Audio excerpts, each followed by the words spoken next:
Ésaïe. Chapitre 7. Il arriva, du temps d'Achaz, fils de Rotham, fils d'Ozia, roi de Juda, que Résin, roi de Syrie, monta avec Pékak, fils de Remalia, roi d'Israël, contre Jérusalem, pour l'assiéger, mais il ne put l'assiéger.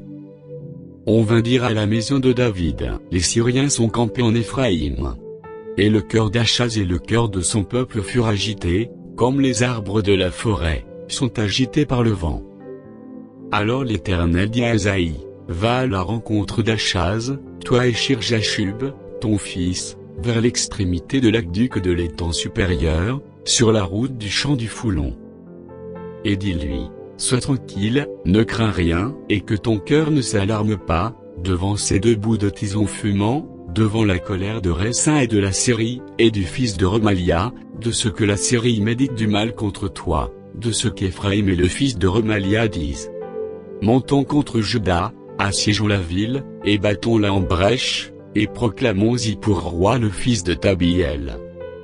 Ainsi parle le Seigneur, l'Éternel, cela n'arrivera pas, cela n'aura pas lieu. Car Damas est la tête de la Syrie, et Résin est la tête de Damas. Encore 65 ans, Éphraïm ne sera plus un peuple. La Samarie est la tête d'Éphraïm, et le fils de Remalia est la tête de la Samarie. Si vous ne croyez pas, vous ne subsisterez pas.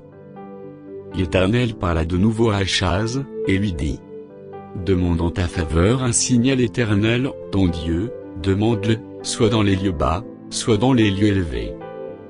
Achaz répondit, je ne demanderai rien, je ne tenterai pas l'Éternel. Ésaïe dit alors, écoutez donc, maison de David. Est-ce trop peu pour vous de lasser la patience des hommes, que vous laissiez encore celle de mon Dieu? C'est pourquoi le Seigneur lui-même vous donnera un signe, voici, la jeune fille deviendra enceinte, elle enfantera un fils, et elle lui donnera le nom d'Emmanuel.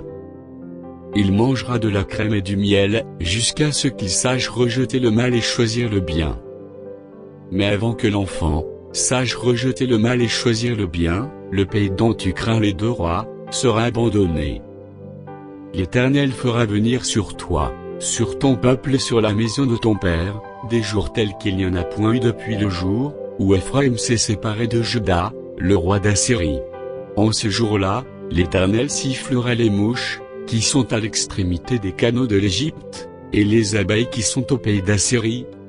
Elles viendront, et se poseront toutes dans les vallons désolés, et dans les fentes des rochers, sur tous les buissons, et sur tous les pâturages. En ce jour-là, le Seigneur rasera, avec un rasoir pris à louage au-delà du fleuve, avec le roi d'Assyrie, la tête et le poil des pieds, il enlèvera aussi la barbe. En ce jour-là, chacun entretiendra une jeune vache et deux brebis, et il y aura une telle abondance de lait, qu'on mangera de la crème, car c'est de crème et de miel, que se nourriront tous ceux qui seront restés dans le pays. En ce jour-là, tout lieu qui contiendra 1000 ceps de vigne, valant 1000 cycles d'argent, sera livré aux ronces et aux épines. On y entrera avec les flèches et avec l'arc, car tout le pays ne sera que ronces et épines. Et toutes les montagnes que l'on cultivait avec la bêche, ne seront plus fréquentées, par crainte des ronces et des épines. On y lâchera le bœuf, et la brebis enfoulera le sol.